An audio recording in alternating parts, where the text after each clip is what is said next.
y que hace y que ha hecho.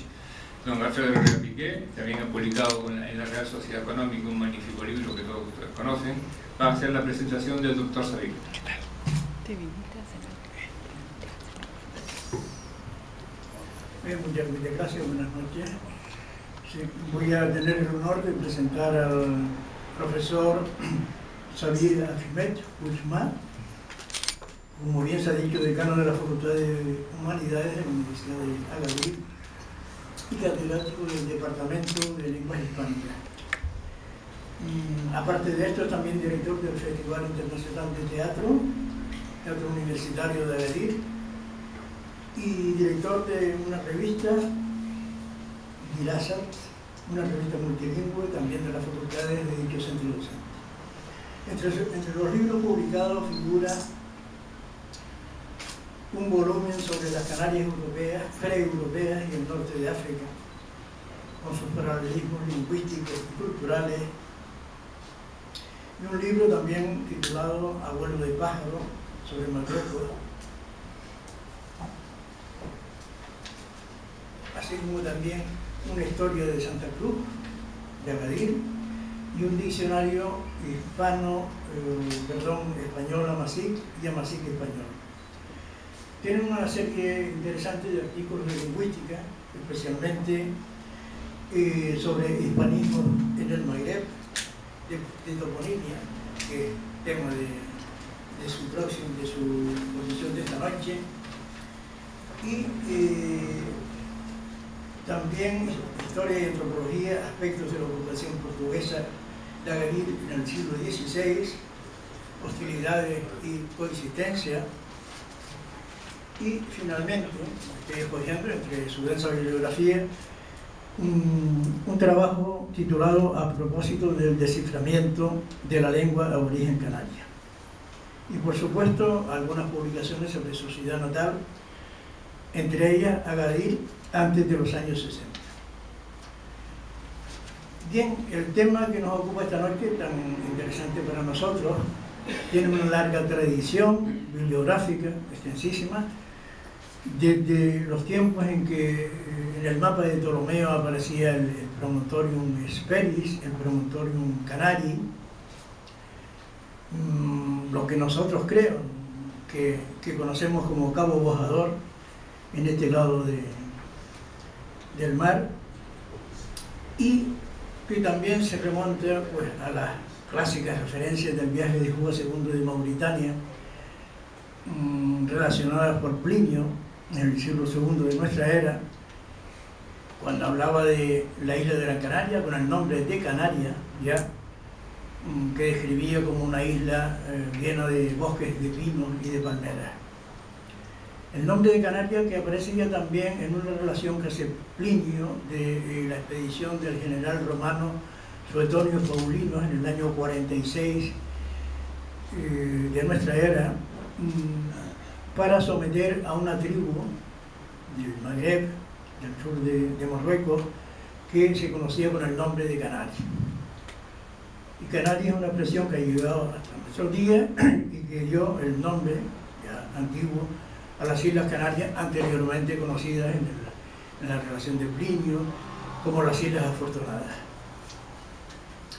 Bien, las referencias toponímicas sobre las Canarias prehispánicas son variadísimas, extensas, y tienen como pórtico Le Canarian, que es la crónica mater, la crónica que abre la historia de Canarias y la bibliografía sobre las Islas Canarias.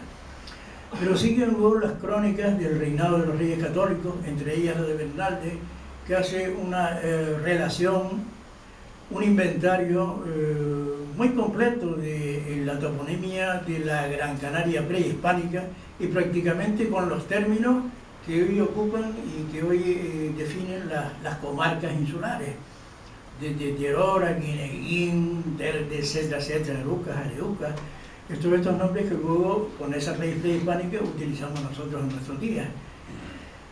Bernalde podría ser que estoy seguro que el profesor Ahmed se va a referir posiblemente, porque es un prototipo, un arquetipo de lo que son las relaciones toponímicas sobre las Canarias prehispánicas. y a las crónicas del reinado de Brasil de los Reyes Católicos, y coincidiendo, si no temporalmente, en sucesión, están las crónicas de Gran Canaria, que nos aportan nuevos toponímicos, y luego vienen las historias, entre comillas, de Eulogio Galindo, de Torriani, de Alonso de Espinosa, la posterior de Fray José de Sosa, la de Marín y Cuba, Núñez de la Peña, Glass, hasta llegar a Vieri Clavijo, que es el típico, el clásico historiador de la Ilustración canaria. Y cerrando este ciclo ya hay una fecha fundamental, que es el año 1840, cuando se publica en París la etnografía y anales de la conquista de las Islas Canarias de Sabino Berthelot, que es la obra también que nos acerca ya a todo el desarrollo de las corrientes antropológicas del siglo XIX sobre las Islas Canarias. Berthelot hizo ahí un trabajo extraordinario, porque además esta obra es el primer tomo, primera parte de la monumental historia natural de las Islas Canarias, en la que el propio científico francés tuvo un papel fundamental y determinante, porque no solo nos refiere a antropología, etnografía, prehistoria, sino también botánica, geografía general, estadística, etcétera, etcétera, y sobre todo el encantador cuadro de costumbres de la época que tituló Misceláneas Canarias.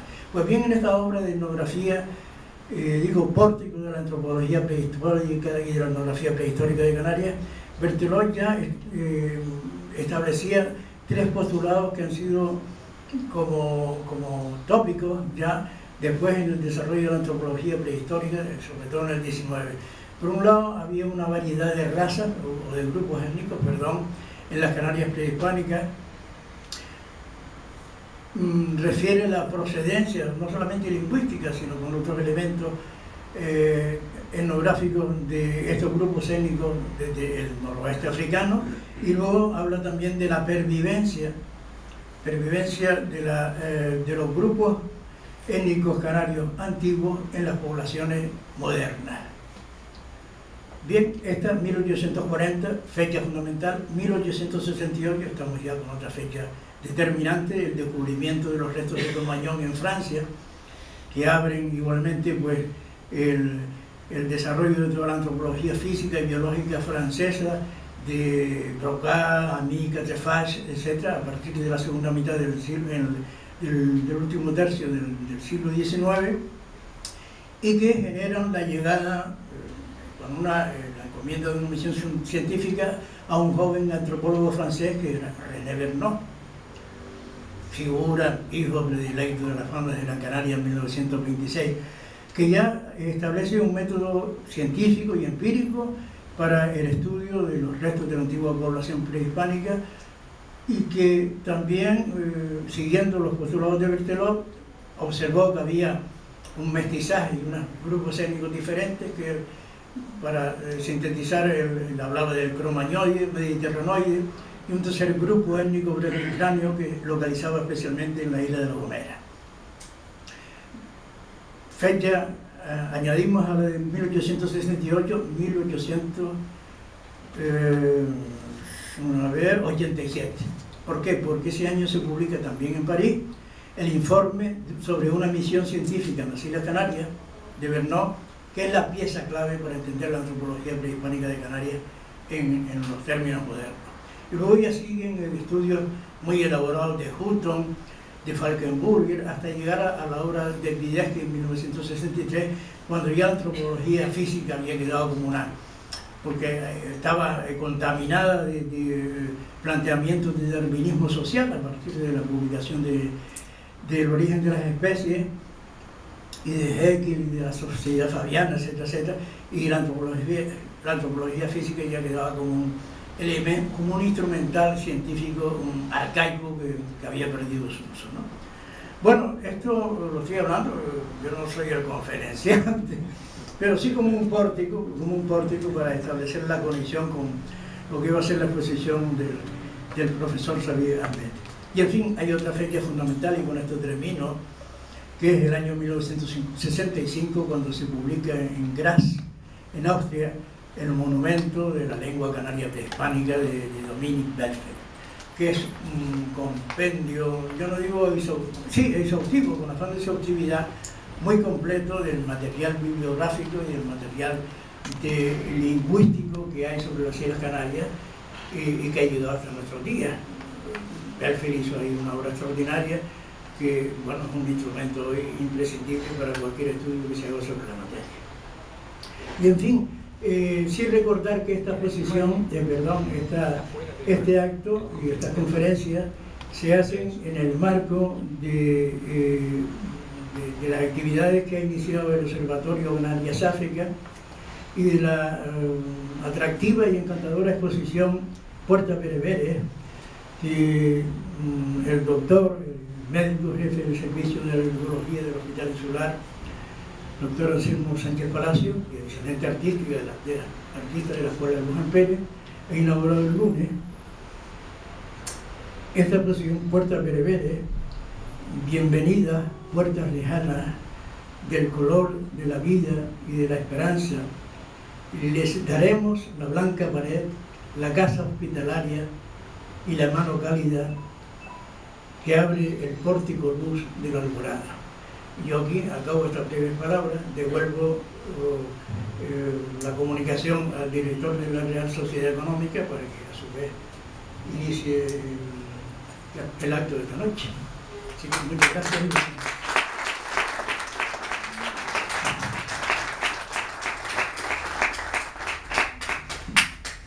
Pues decir al doctor Ahmed Sabir que es un honor para nosotros tenerlo en esta Real Sociedad que se ocupa de entre otras cosas, muchísimo de la arqueología. Estamos llevando adelante un ciclo de arqueología Gran Canaria, del cual se han celebrado 4 actos y faltan 2. Se celebran una vez al mes. Ya que lo ha nombrado el doctor Herrera Piqué, pues quería recordar esto. Decirle que estamos encantados de que sea el primer intelectual marroquí que viene a disertar aquí y que nos gustaría que viniera él otras veces y otros intelectuales otras veces. Es decir, las puertas de la Real Sociedad Económica están abiertas para los intelectuales africanos y marroquíes en particular. Tiene la palabra el doctor Sabir.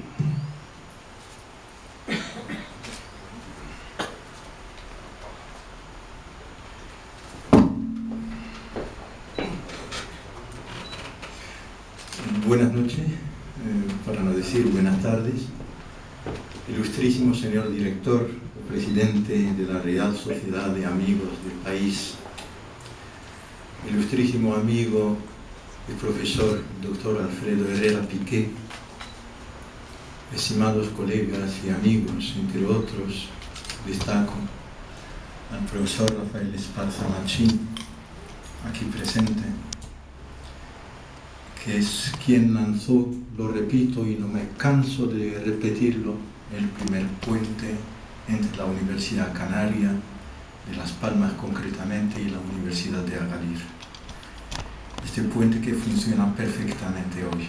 La prueba es, por ejemplo, entre otros miles de centenares de ejemplos, sin exagerar, la exposición que hemos visto y que vamos a ver también durante 15 días en el Club de la Provincia, obra del profesor doctor Anselmo Sánchez Palacios, amigo nuestro aquí presente con su esposa, y decirles, por favor, que me permitan expresarles mis profundos agradecimientos por haberme brindado esta oportunidad para hablar, para pronunciar esta charla tan humilde, tan modesta, en presencia de tan ilustres socios y amigos, pero también en este cuadro concreto de la sede de la Real Sociedad de Amigos del país, que aprecio mucho.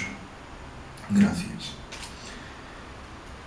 En primer lugar, decirles también que esta es la segunda charla que pronuncio aquí y doy las gracias otra vez al profesor Anselmo Sánchez, quien me ha invitado en este marco general.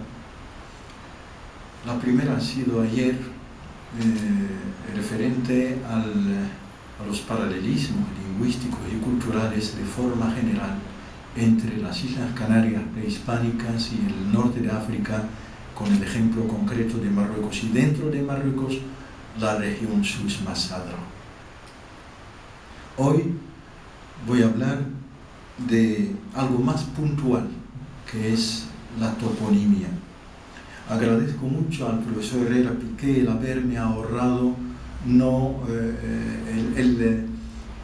citar otra vez toda la rica bibliografía que se ha hecho y que existe y que se sigue enriqueciendo a propósito de todo lo que tenemos en común los canarios y los marroquíes, pero queda al público amplio el verla, conocerla y visitarla, por decirlo en estos términos.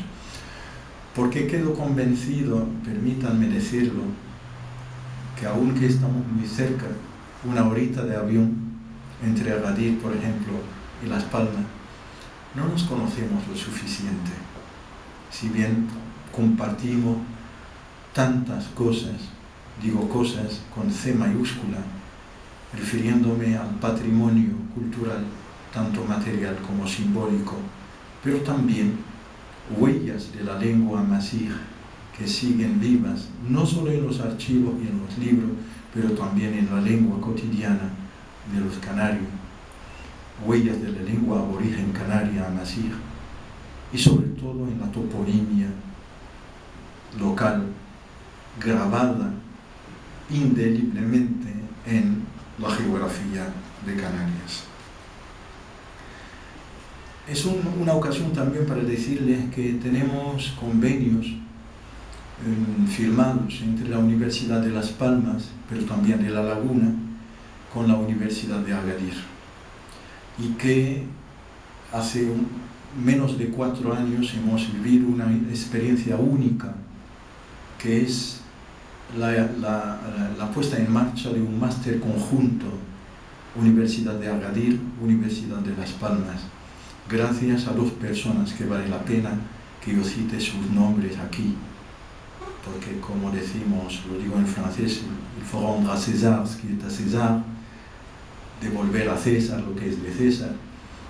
2 personas, el profesor Samper Padilla de la Universidad de Las Palmas y el profesor marroquí Hassan Bagri en la otra orilla, que han colaborado, que han patrocinado, más bien hay todo un equipo detrás para llevar a cabo este máster que se ha desarrollado en Agadir, habiéndose desplazado no menos de 29 catedráticos de la Universidad de Las Palmas de Gran Canaria a dar estas clases, junto con otros profesores marroquíes en Agadir. Hoy día estos estudiantes se han diplomado, han obtenido su máster y están cursando el doctorado en las universidades canarias de Las Palmas y de La Laguna. Disculpen esta introducción, pero importa que lo digamos para que las cosas queden claras. Lo que ven en la cabeza de esta foto es el logotipo de la facultad de la Universidad de Ibn Zohr de Agadir, claro, escrito en árabe, en amazigh y luego en francés. Este es el orden de las lenguas oficialmente de las lenguas en Marruecos.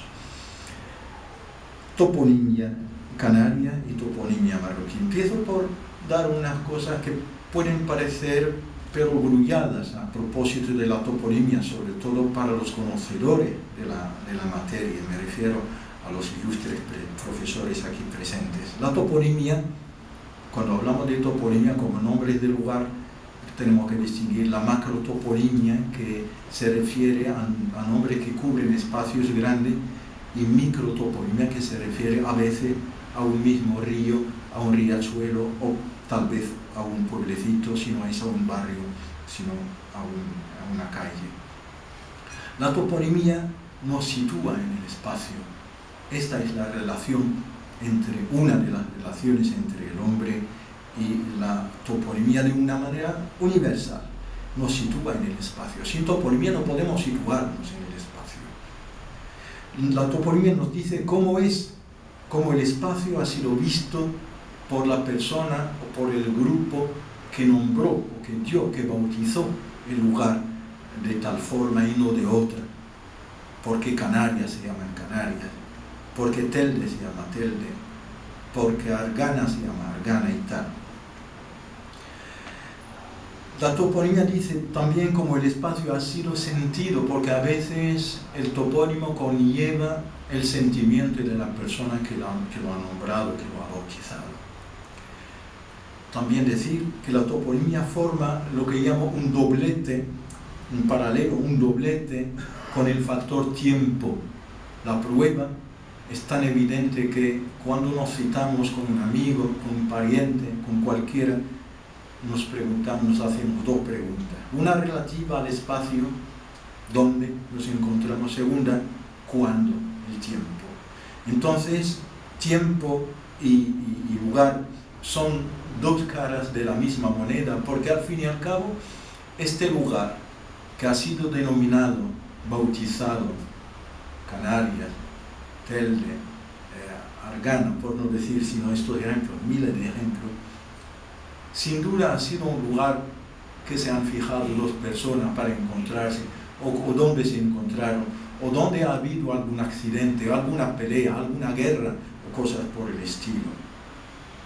Por tanto, vista desde este ángulo, la toponimia no es solo asunto de los científicos y de los lingüistas, tampoco de los geógrafos o de los sociólogos.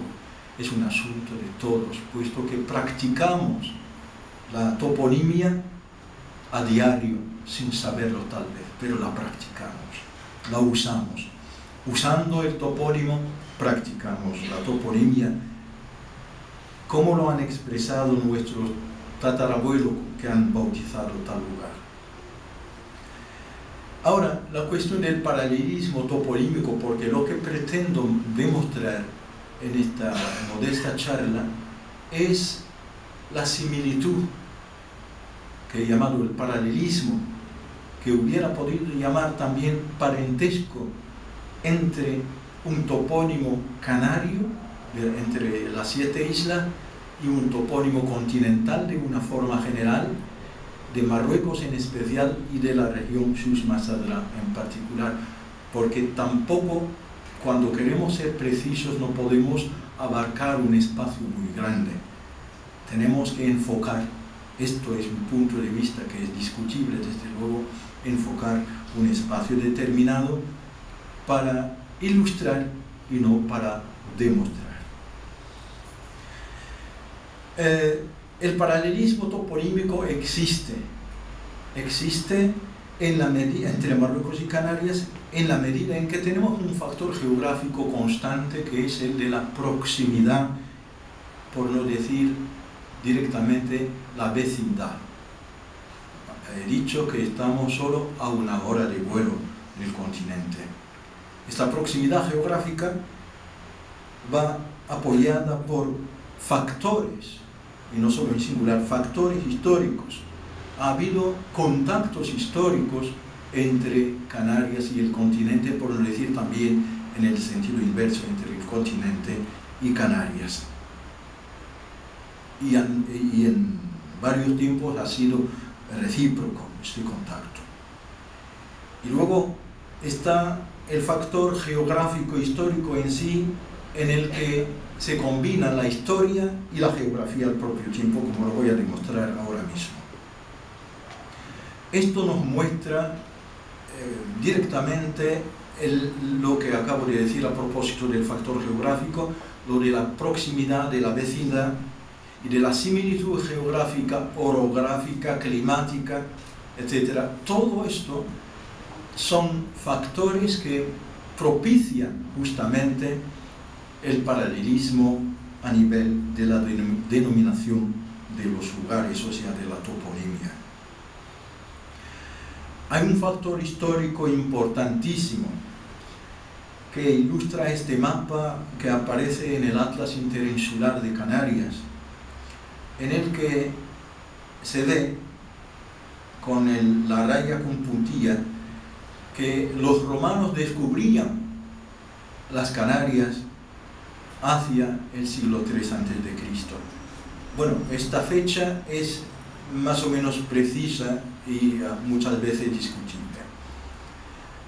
Pero también los romanos, en el marco de la romanización del norte de África, por no decir concretamente la Mauritania o bien la Berbería, porque llevaban varios nombres según la aproximación, intentó romanizar, latinizar al norte de África.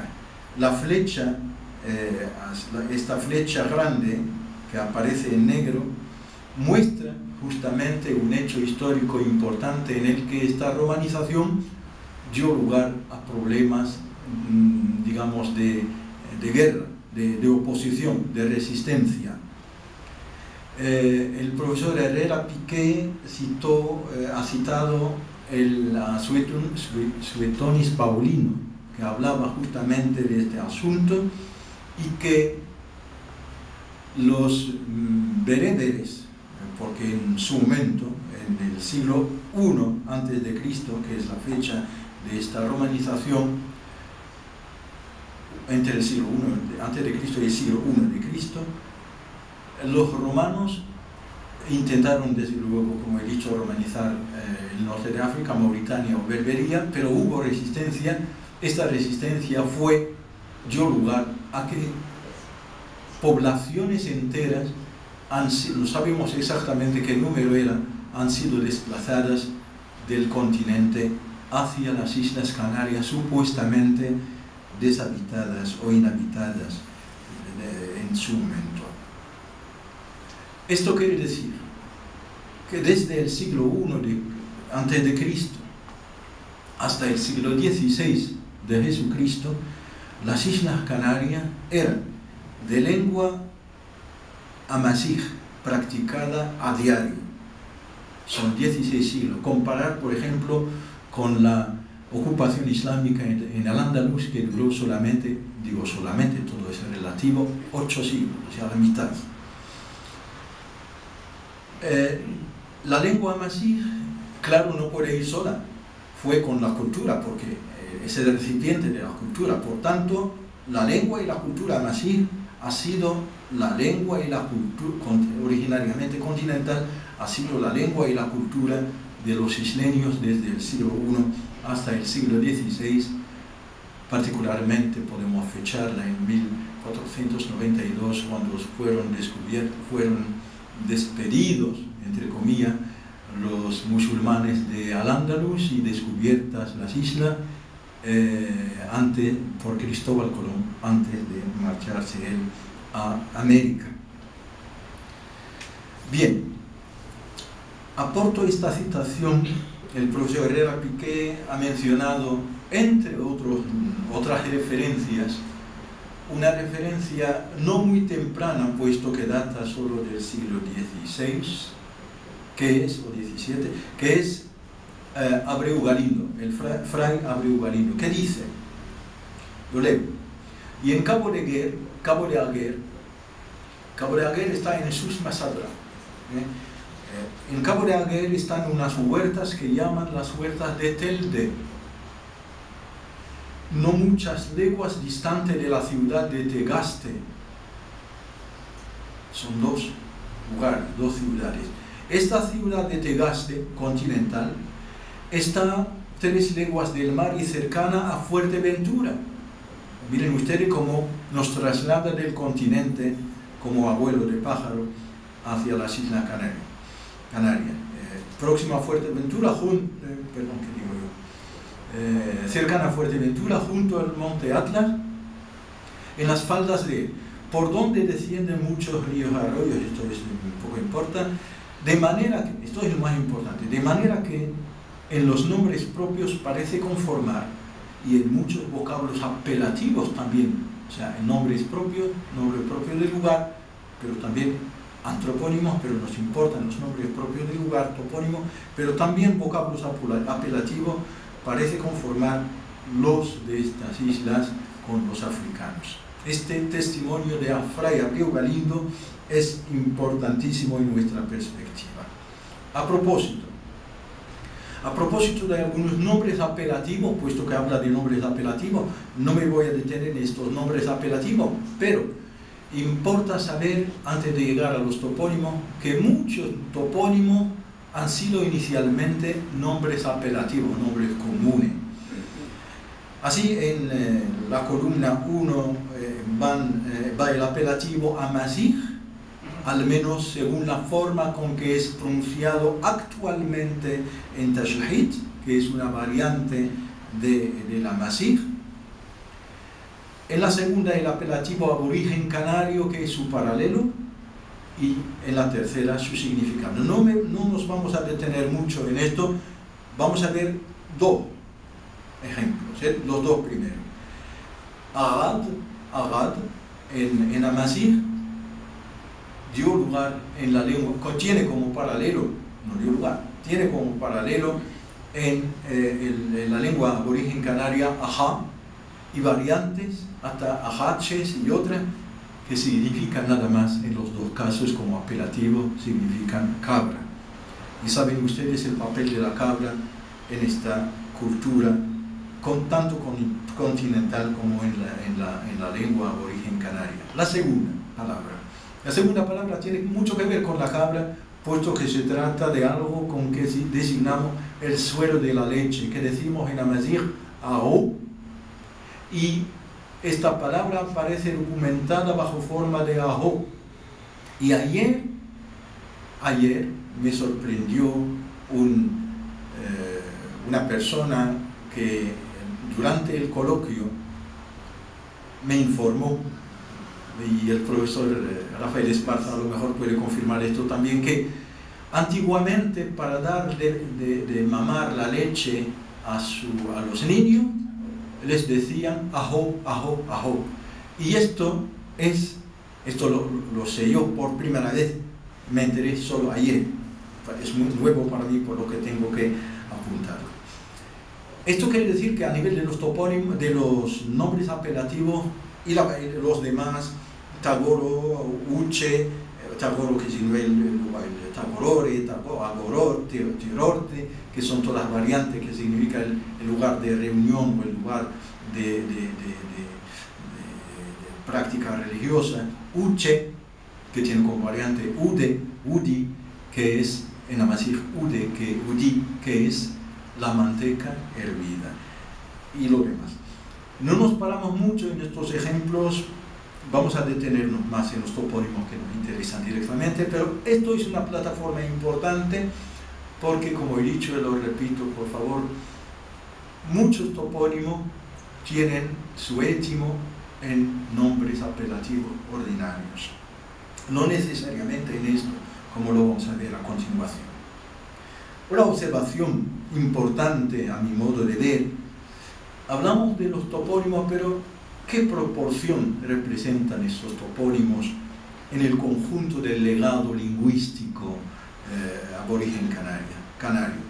La profesora, amiga nuestra, Carmen Díaz Alayón, de la Universidad de La Laguna, dice que los topónimos representan el 95% del legado lingüístico aborigen canario, al menos tal como existe entre nosotros hoy, porque el topónimo se resiste al olvido, porque está grabado en el espacio, en la geografía, además de ser grabado en la memoria de los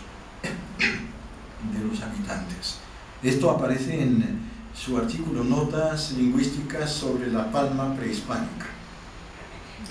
El profesor investigador canario de Las Palmas, de la Universidad de Las Palmas, el profesor Maximiano Trapero, nos informa sobre un dato que a lo mejor no nos fijamos en ello. ¿Qué pasó con los topónimos? Si representan el 95% del legado, es decir, que parte de ellos ha desaparecido ya. Y es lo que nos confirma el profesor Maximiano Trapero cuando dice: son más, mucho más los topónimos cuya referencia, ha saltado una palabra, cuya referencia nos es totalmente desconocida, porque no han dejado resto alguno en la geografía actual. Han caído en el olvido, ni en el espacio, ni en los archivos, sabiendo que el topónimo es el elemento lingüístico que más resiste al olvido y no se deja fácilmente borrar de la memoria de los humanos y también del espacio.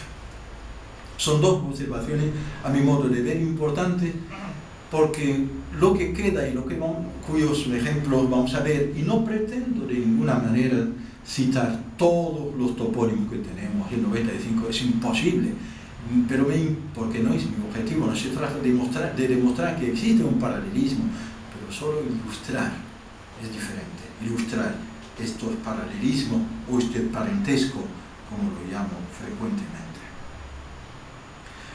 En primer lugar, también tenemos que mencionar que los topónimos, tal como los tenemos hoy en el terreno, tal como decimos Telde o cualquier otro topónimo que vamos a citar a continuación, no quiero anticipar sobre los nombres, nos plantea problemas porque muchos topónimos han sido sustituidos, muchos topónimos aborígenes han sido sustituidos por otros propiamente castellanos, por no decir españoles. También ha habido operaciones de traducción, es decir, que ha habido topónimos aborígenes canarios amazigh que han sido traducidos, de los que conservamos el significado hoy a través de la traducción, pero el topónimo original ha caído en el olvido, habiendo sido sustituido por la traducción, su equivalente español, mientras que en el primer caso es una sustitución total. En el tercer punto me refiero a la adaptación fonética del topónimo aborigen a la pronunciación española. Digo española, pero también voy a decir, el profesor Herrera Piqué ha citado muchos nombres de los cronistas que nos han legado estos topónimos, entre los cuales hay ingleses. Y un inglés que habla inglés no tiene necesariamente el aparato fonético ni el oído para captar las sutilidades de la pronunciación amazigh, y sobre todo algunos sonidos como la ja o la ba o algo así, es decir, que hay sonidos específicos que no existen en inglés. El italiano Torriani también nos ha legado algunos topónimos, no son muchos, pero estos topónimos, y también otro italiano, no recuerdo quién era, el que documentó concretamente el nombre de los numerales, nos los aporta como si fueran palabras italianas. Hablando de los numerales, por ejemplo, dice, para decir do, que decimos nosotros en amazigh sin, él dice sinetti, como espagueti, porque es italiano. Alemanes, portugueses y españoles. Claro, todos no tienen necesariamente, si estuviera entre nosotros, en caso de estar con nosotros algún fonetista o fonético, nos puede ilustrar más este ejemplo. Pero también, como cuarto punto, que no es real, me pregunto con ustedes si tenemos, para reutilizar la palabra del profesor Herrera Piqué, si hay pervivencia de topónimos fieles al modo con que los pronunciaron los aborígenes. Yo me atrevo a decir que no. No lo digo así gratuitamente, sino lo digo apoyándome en aquellos que nos legaron estos topónimos y a partir de lo que llamo la españolización de los topónimos. En el tercer punto hablo de la adaptación morfofonética del topónimo, sobre todo fonética. Cuando decimos, por ejemplo, Tagaste, de la que habla Galindo en la citación anterior, Tagaste, nosotros tenemos Tarrast o Tagast, no decimos Tagaste, Tagast. Claro, para hispanizar la palabra se le agrega una L que decimos de españolización de la palabra, y no es la única, muchas. Aquí tenemos una serie de topónimos que han sido sustituidos por otros que no son traducción, En general no lo son. Así, por ejemplo, los estudiosos contemporáneos, cuando citan estos topónimos como Aceró, Ajerjo, Betaica, Arataupale, Arure, Arause, etc., nos lo citan diciendo: dicho lugar se llamaba tal, ahora se llama tal. Esto es lo que intento hacerles llegar en este cuadro. En la primera columna aparece el topónimo aborigen sustituido, que ya no existe en la práctica de manera general, y en la última, he saltado la segunda, en la que debía ir la isla que corresponde a cada topónimo, y en la segunda, el topónimo que existe hoy, que es un sustituto del topónimo aborigen canario, que es un topónimo español, morfológica y semántica, lo que quieran, morfofonética por lo menos, pero que es el sustituto de un, no voy a decir de un supuesto topónimo, pero de un topónimo real que existió en el terreno prehispánico. Así, por ejemplo, los topónimos de la primera columna, a 99,99%, podría multiplicar los ejemplos, han dejado de existir.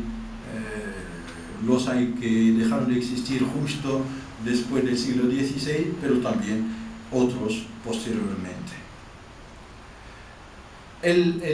La traducción del topónimo, de los topónimos tal como lo he citado hace un rato, es una etapa que todavía desgraciadamente no he desarrollado por falta de, no solo voy a decir de tiempo, pero por falta de elementos seguros y también por falta de ocasión de compaginar mis opiniones con mis colegas de las Islas Canarias y de la universidad concretamente. Pero puedo ya empezar diciendo que el topónimo aborigen Arure, a no ser que exista como un micro o macro topónimo en otro sitio, al menos el que conozco, que significa, cuyo equivalente en Amazigh actual en Susmasadra es Agrur o Tagrut, ha sido traducido por Casa de Rey.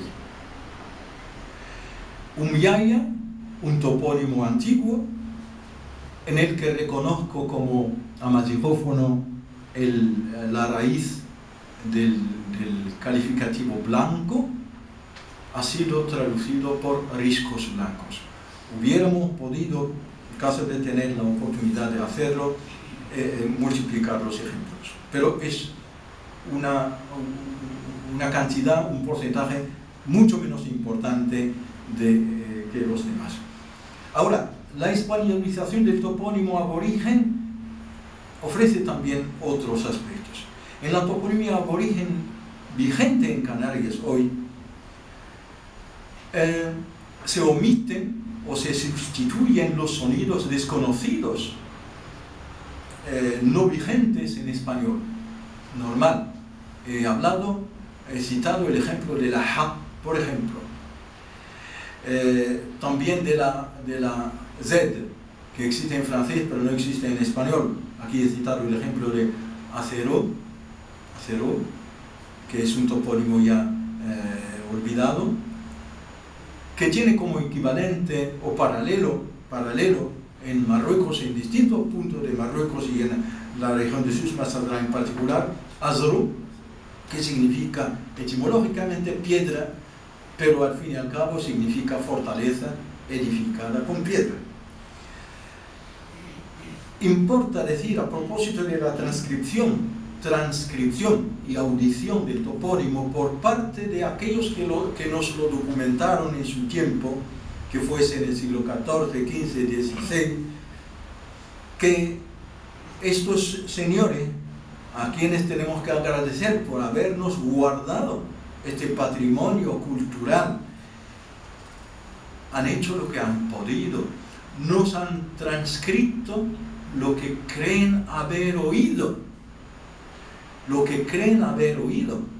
Acabo de decir que no tenemos necesariamente el oído para pronunciar cualquier sonido de cualquier país, de cualquier lengua del mundo, del chino, por ejemplo, para mí, por ejemplo, por el chino. Así que un español tendrá que adaptar, que hispanizar el topónimo, el francés también intervendrá a su manera, el español a su manera, el inglés a su manera, y cito también las interpretaciones, para no culpar a Dominique Belfet. Él ha hecho un cómputo y un estudio muy profundo. El profesor Herrera Piqué ha dicho que es una obra imprescindible para cualquier investigador que quiera investigar no solo en toponimia, pero también en todo lo que respecta al patrimonio cultural canario. La obra, lo repito, se titula Monumenta Lengua Canaria, que la universidad ha traducido al español cuando hasta hace poco tiempo solo existía en alemán. Bien, paralelismo toponímico. Cuando hablamos de paralelismo toponímico o de semejanzas toponímicas entre el continente y las Canarias, hay unos principios universales y algunos principios específicos. Entre los principios universales figura el de aplicar un nombre a transformar, por decirlo así, simplificando, un apelativo, un nombre común, en nombre de lugar. Así aporto directamente un ejemplo, antes siquiera de meterme en el corpus que voy a citar a continuación. El ejemplo de Almogarén, que está cerca de aquí, no sé exactamente cuántos kilómetros de aquí, pero Almogarén del Ventaiga, concretamente. Está en Gran Canaria, ¿verdad? Bien, falta un acento, es Almogarén. Almogarén, cuando oigo yo o cualquier parlante, cuando oye Almogarén, no puede dudar ni un instante de que es un paralelo de almogar singular, almogarn en plural. ¿Qué significa? La raíz es gr, que es gr, que es entre. Gr es entre. Así, por ejemplo, entre Telde y Las Palmas, voy a decirlo en amasir, gr, Las Palmas de tilde, Telde, gr. Ahora, el verbo es encontrarse, inmegar, es el lugar de encuentro finalmente. Así voy para llegar al significado. Almogarén es, tal como nos han legado los cronistas y los historiadores en este respecto, significa el lugar a donde acudían los aborígenes para adorar a Dios, etcétera, etcétera. Es un adoratorio, se puede decir, sí. Un lugar de... Sí. Ahora, Almogar en Marruecos, en la región Souss-Messagran concretamente, para ser precisos, es un lugar de reunión alrededor de un santón. Entonces es una reunión religiosa de multitud de gente que viene para rezar, pero también para hacer comercio. Y es una forma de encontrarse también, porque es el étimo de la palabra.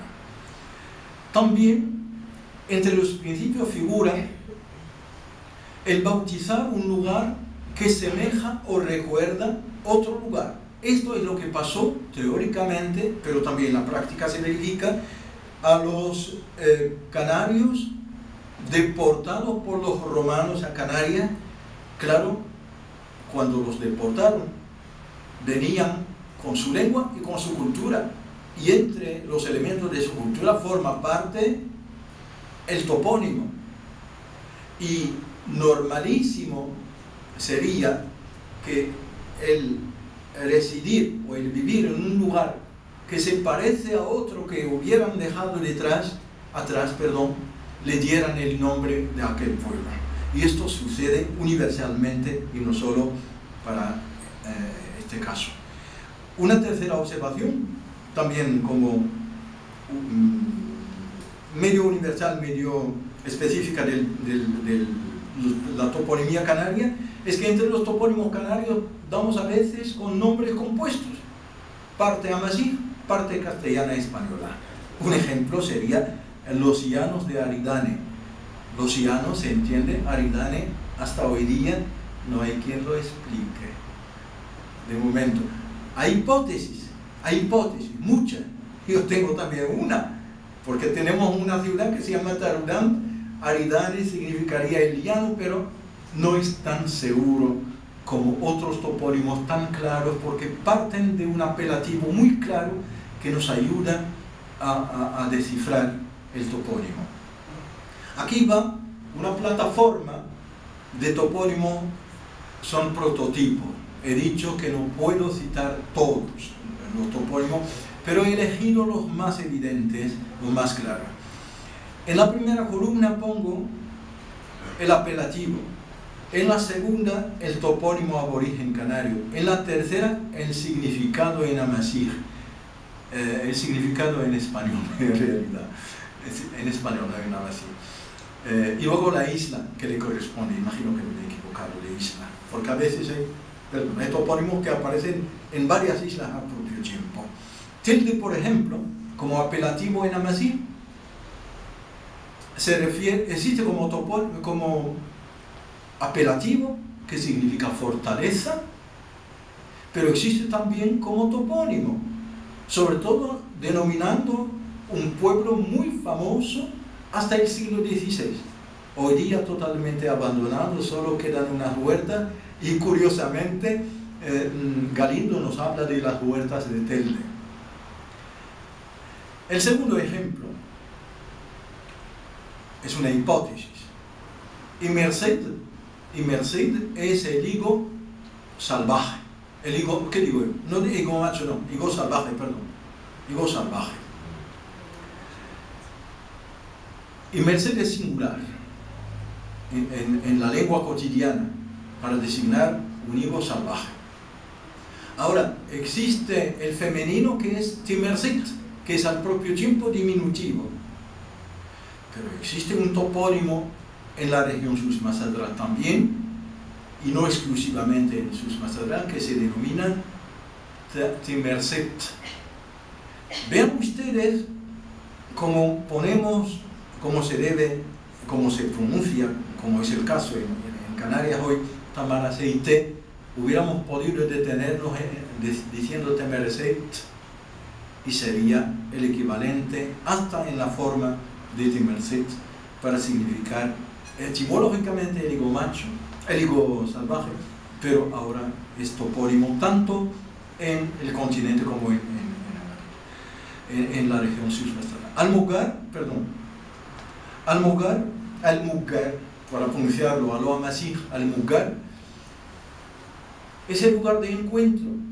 Y más que esto, existe,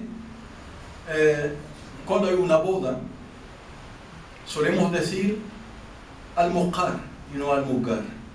Es el día en que se encuentra la familia del novio con la familia de la novia para celebrar, no para celebrar la boda, no, para decir, ok, estamos de acuerdo para darte nuestra hija, y el padre dice, estamos de acuerdo para que me deis la vuestra. Bien, encuentro, entonces, como he dicho hace un rato, y en la región de Sus-Massacrá, este apelativo ha dado lugar a un topónimo. Desgraciadamente no he tenido tiempo para integrar una foto. Tenemos, por ejemplo, Almugar Sidibidi. Es el lugar y al propio tiempo la ceremonia religiosa, y al propio tiempo el lugar donde se celebra una reunión religiosa a propósito alrededor del santón que se llama Sidibidi.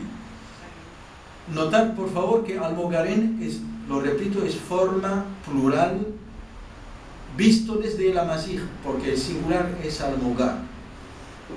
No he visto, que yo sepa, un topónimo ni algún apelativo en la lengua aborigen canaria, documentado por lo menos, que recoja el singular. Aparece esta forma plural, Almogarén, y luego, cuando si por acaso se quiere identificar el plural, se tendría que añadirle la ese plural del castellano. Tazacorte, más bien, Tazacorte, en Fuerteventura. Digo, en La Palma. ¿En La Palma? En La Palma. Corríjanme, por favor, porque a lo mejor me he equivocado en demás de un topónimo. Sobre todo lo que hay topónimos, como he dicho, que se repiten en varias islas, en esto no soy experto.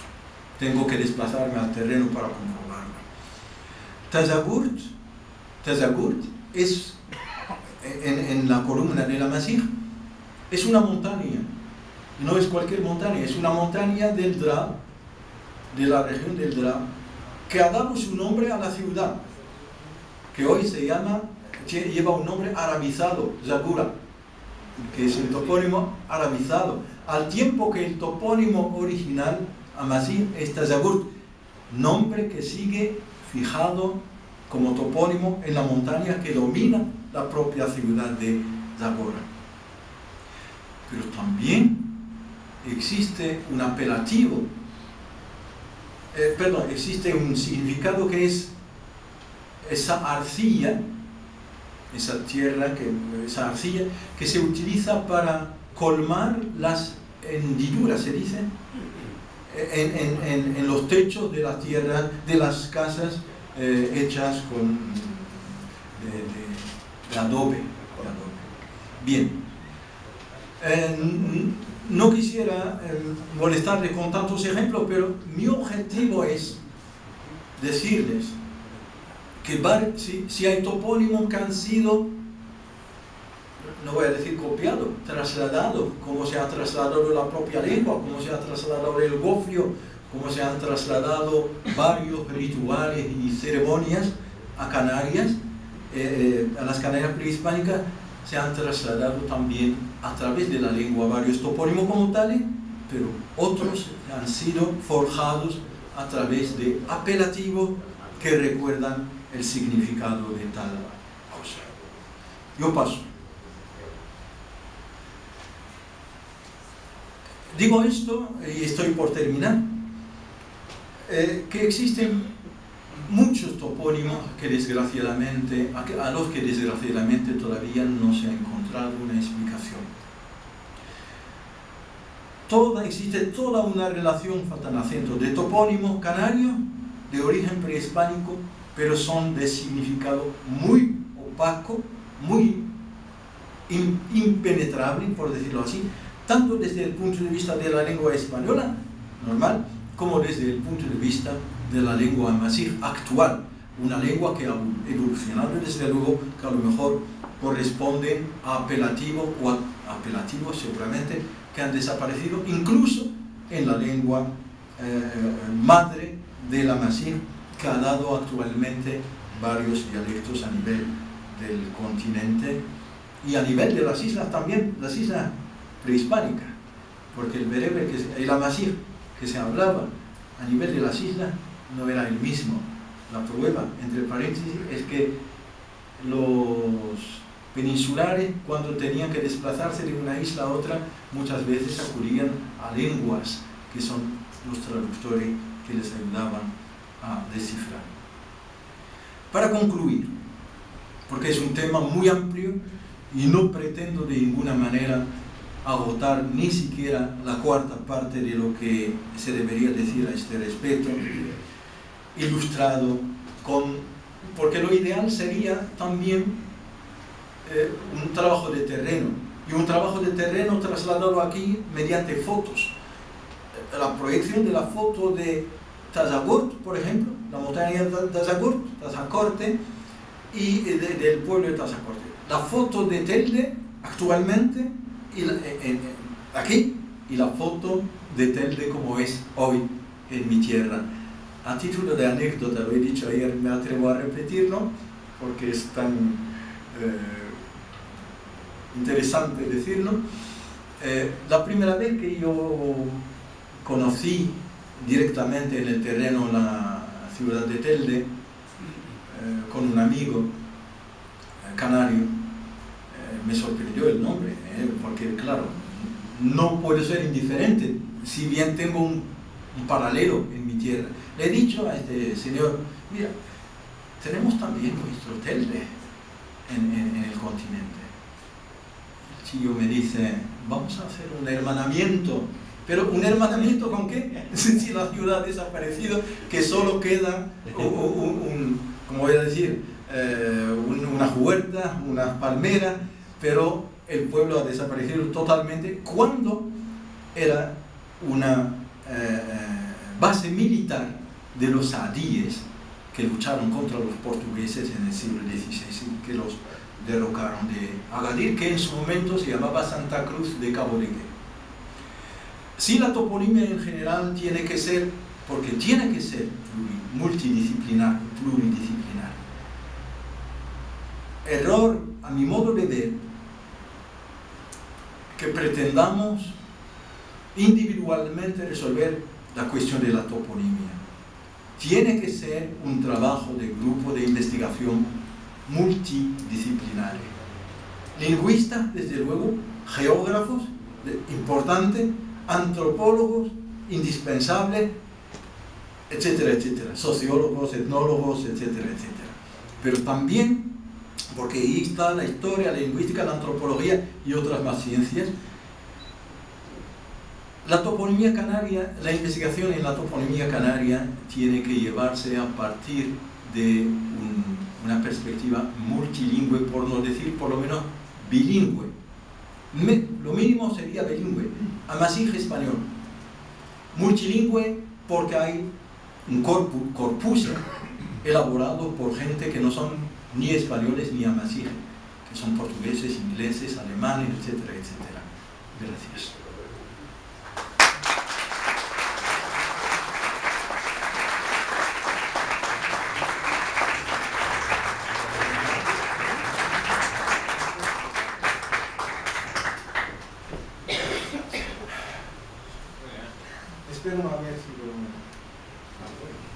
Muchas gracias, profesor.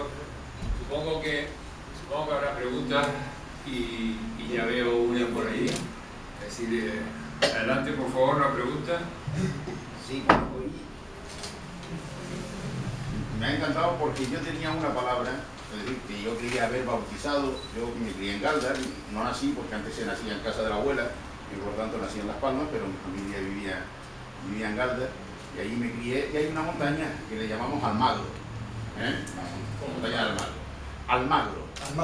Claro, que ha sido una españolización de Amagro, que es como se llamaba la montaña entonces en la época prehispánica e incluso al comienzo ya de la época hispánica. Y claro, yo contaminado con el tarifí, es decir, con el idioma del amazigh que se habla en la zona del Rif, pues Amán, estaba claro para mí agua, caracoles. Digo, hombre, en lugar de agua y caracoles, ya yo había dado mi interpretación. Pero ahora con el GR entre, Amagro es entre aguas, entre ríos, dos barrancos que delimitan la montaña de Amagro. Claro, lo acabo de ver claro entonces ahora, es importante. Y después otra cosa, también de lo que decía, de cómo se cambian. La X, durante mucho tiempo en castellano, era J. Don Quijote, México. Y aquí está muy de moda poner a las niñas, sobre todo en Tenerife, el nombre aborigen de la Virgen de la Candelaria, que es Chasirasi. Chasirasi. Pero es realmente Chahiraji. Es decir, cómo sería la fonética transcrita en aquel momento por un castellano. Pero claro, cuando digo lo de Chahiraji, muchas alumnas mías se enfadan. Y entonces dicen, no, Chasirasi. Es decir, es como se dice. Bueno, nada, darte las gracias, porque, vamos, y esto da para mucho. Luego me dirán, con su permiso, luego me dirán lo de ajo. Ajá, sí.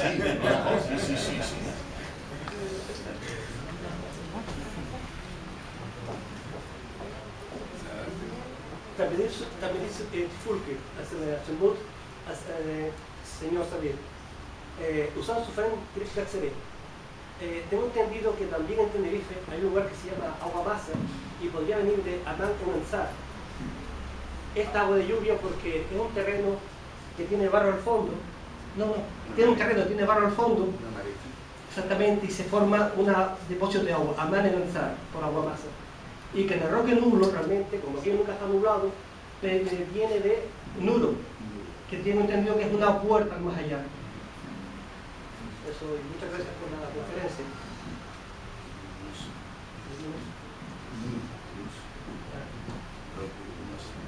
Porque ahí nunca hay ningún. Sí, profesor. Bueno, felicitaciones por la conferencia. Bueno, casi me pongo aquí porque si no, no se me escucha, ¿no? Retorno a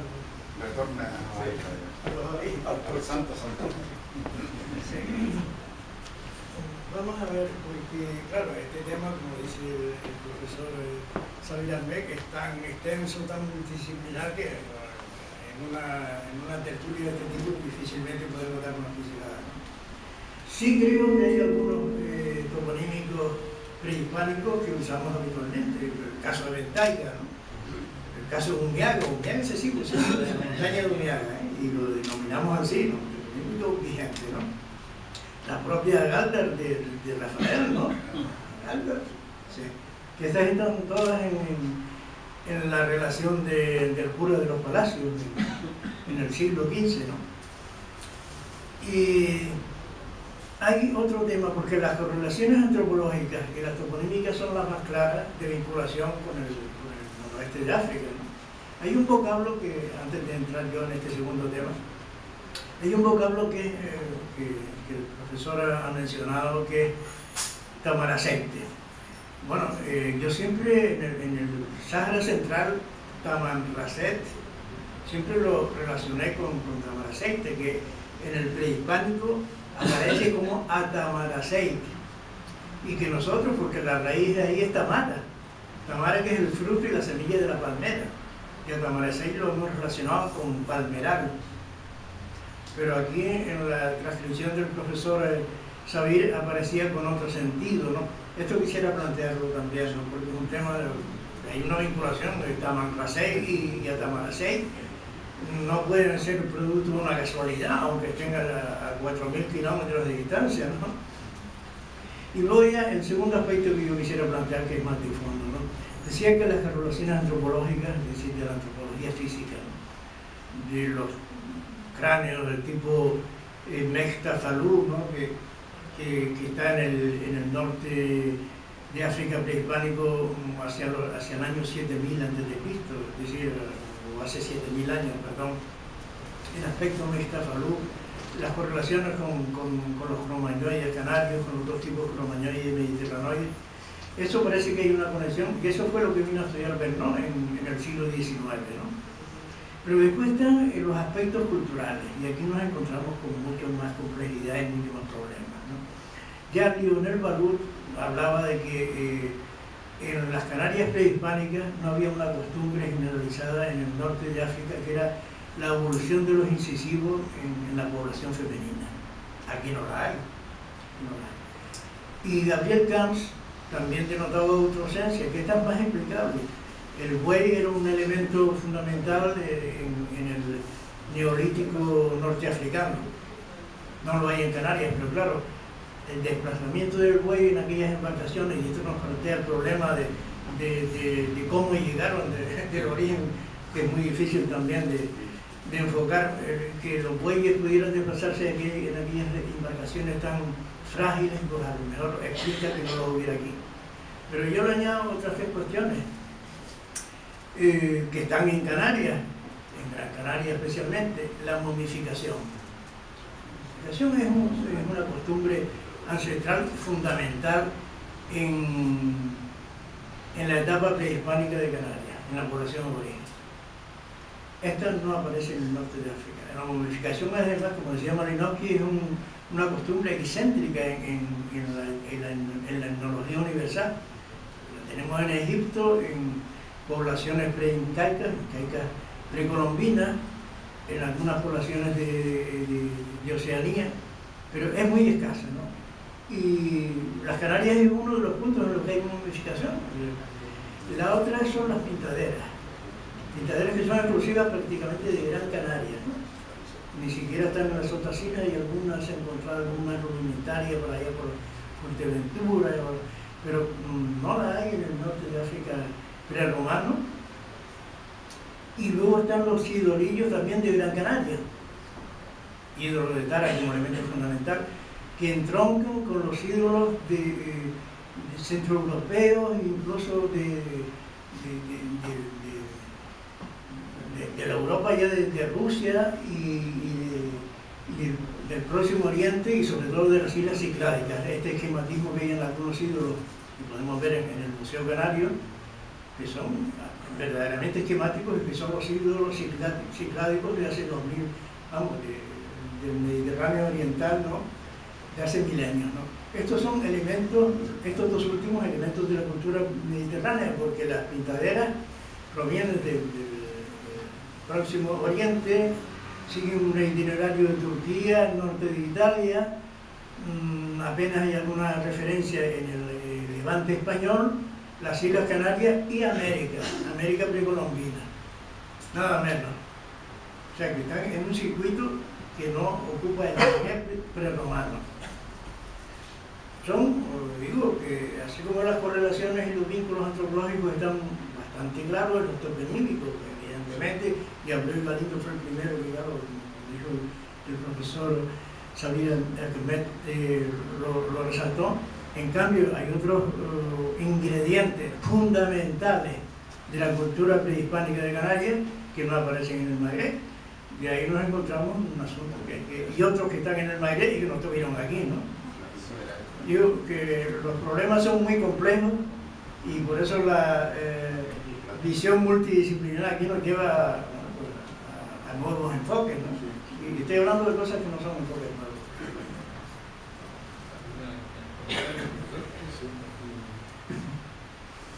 Bien, agradezco a... Sí, gracias por estas observaciones. El objetivo finalmente esto es que no es que nos estamos examinando unos a otros, sino que se trata de provocar en el auditorio no solo un interés, pero también esta voluntad, permítanme decirlo así, esa voluntad de ir descubriendo cuánto tenemos en común y cómo, como lo acaba de decir el profesor Herrera Pica ahora mismo, muchas cosas existen del patrimonio cultural que interesan Canarias, existen en Marruecos, por ejemplo, y muchas cosas ausentes o enigmáticas con puntos de interrogación en Marruecos encuentran su solución aquí, en Canarias. Total que cuando invito a la investigación multidisciplinar, este es el objetivo, que nos sintamos todos responsables de valorar este patrimonio a nuestro modo, que sea a nivel toponímico, a nivel lingüístico, a nivel cultural y a nivel patrimonial de una forma más general. Se me ha pasado insistir en un pequeño detalle para los que no lo saben, porque no es necesariamente evidente, que muchos topónimos se identifican como de filiación prehispánica amazigh mediante su morfología. Así, por ejemplo, el morfema del masculino, la A, como decimos, argaz, agro, etc., son palabras masculinas, puesto que llevan el morfema del masculino A al inicial.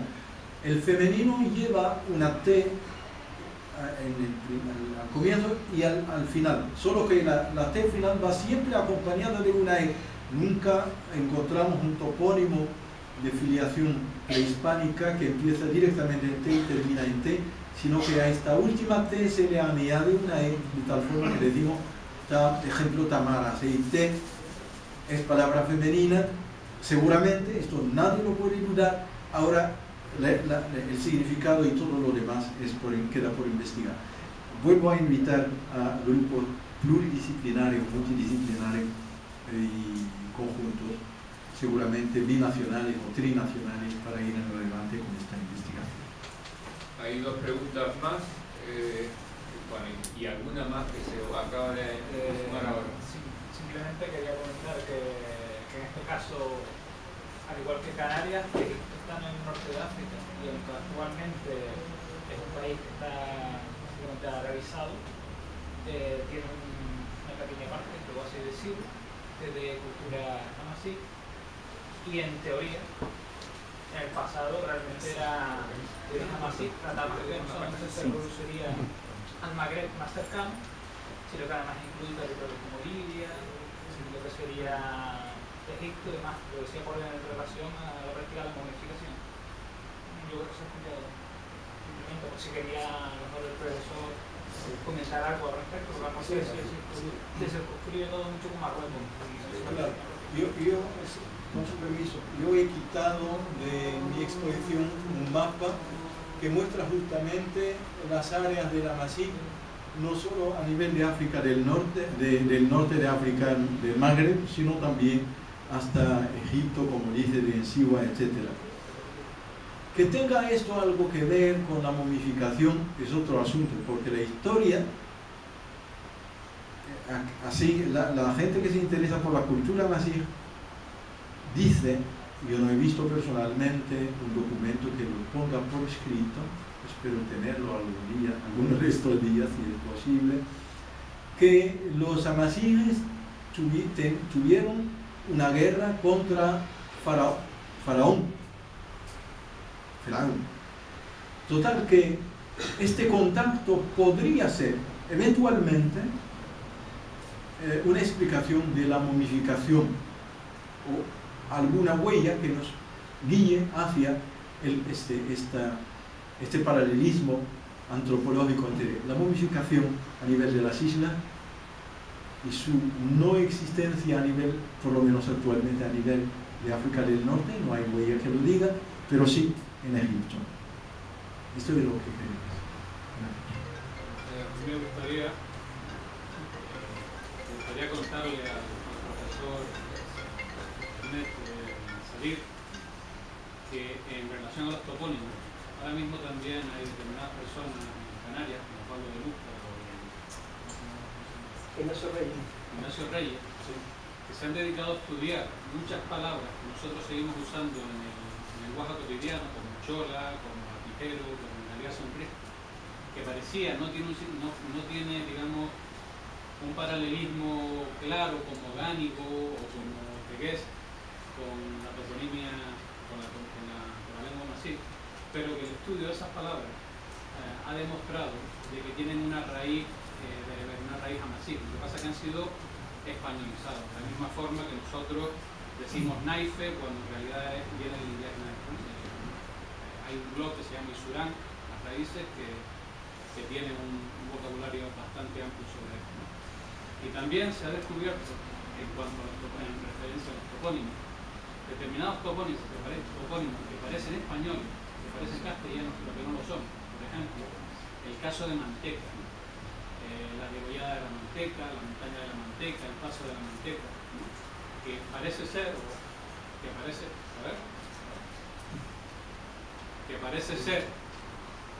que pueden provenir de Ma-en-Teca, el lugar de paso del ganado, y también otro ejemplo curioso, en la isla de Fuerteventura hay una montaña que se llama la montaña del Caimán. Ustedes se preguntarán, ¿había cocodrilo en Fuerteventura? No, y parece ser que viene de... Ahora sí. Parece ser que viene de Cuimán, o algo así, ¿no? Cuimán, el lugar de reunión, ¿no? Tiene que ver con el complejo espiritual que había en torno a Tindaya y todo eso. Eso por, digamos, la parte de personas. Y después, lo que sí me gustaría compartir con la gente que ha venido a la conferencia es una experiencia que tuve hace unos años, en referencia a lo que dijo antes del doctor Herrera. Hace unos años, cuando estalló el conflicto en Mali, vinieron a Canarias dos tuareg que estaban en el Yemen y en esa época. Incluso el periódico de la provincia hizo una entrevista. Y yo acompañé a esas dos personas al Museo Canario. Fue una experiencia increíble, ¿no? Porque nos dijeron, no, es que esta cuchara se usa para esto, esta esterilla tiene estos valores, se usa para esto, esta pintadera significa esto, esta pintadera significa otro. La cultura está viva, pero no está viva en Europa, está viva en la cultura albanesa, está viva en el continente. No ha tenido que ir muy lejos para hacer algo de trabajo de campo. Sí. Sí. Habla. Quería que, si fuera posible, me aclarara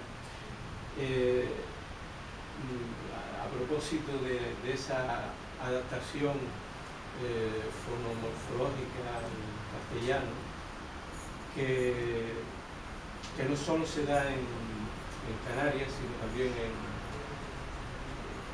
la península, y es el caso más típico, el nombre de los ríos, de algunos ríos, el Guadalquivir, el Guadiana, etc. Pues todo el mundo sabe que es el río Grande, el río Mierda, y que vienen del término de árabe, pero sí, que vienen del Wad árabe. Pero recuerdo que hace unos años un amigo que conocí aquí en Las Palmas, del Verófono, que estaba haciendo una investigación precisamente sobre la toponimia de origen berber o Amazigh en Canarias, de la Universidad de Lyon, creo que. Y me decía que el caso de los Gua canarios, el caso de Guayade, que Guayedra, no sé si hay alguno más por ahí, Guiniguada, que no obedecía a la misma raíz aquella árabe de la península, sino que tenía un matiz que no sé si lo comparte o lo puede explicar, porque no me quedo del todo claro en este caso. La verdad, si me permiten, la verdad es que todos los investigadores que se han metido a toponimia están unánimes en que la toponimia es una de las áreas más resbaladizas de todas. Porque no solo porque exige la confluencia de distintas disciplinas, si falta una, a lo mejor falla toda la tesis, sino también porque hay mucho de la interpretación popular, que busca las soluciones fáciles. Y estas soluciones fáciles a veces obedecen a cierta ideología o a cualquier otra cosa, cualquier otro objetivo. Ahora, ¿en cuántos casos de análisis toponímico podemos decir que practicamos un análisis científico lo más científico posible? Son escasos, porque hasta en los casos que pueden parecer más evidentes hay hipótesis, hay una dosis de tesis o hipótesis que quedan pendientes de quien diga que son verdad o que son falsas, puesto que va a aportar algo que las derrumba, que las barre, ¿no? Estoy pensando en este momento preciso en el topónimo Arganá, en la isla de Lanzarote. Siempre me intrigó este topónimo, hasta el día en que algunos botanistas alemanes instalados en Marruecos han demostrado que Lanzarote forma parte de la área de la biosfera de Argán. Tal vez, bueno, no tal vez, a partir de esta tesis existieron arganes en Lanzarote, como existen hoy día en la región Sus Mazara, únicamente en esta parte del mundo. Porque si no, ¿cómo podríamos explicar un topónimo como Argana de arriba, Argana de abajo y todo lo que comporta como cultura? Esto exige no solo el trabajo del lingüista,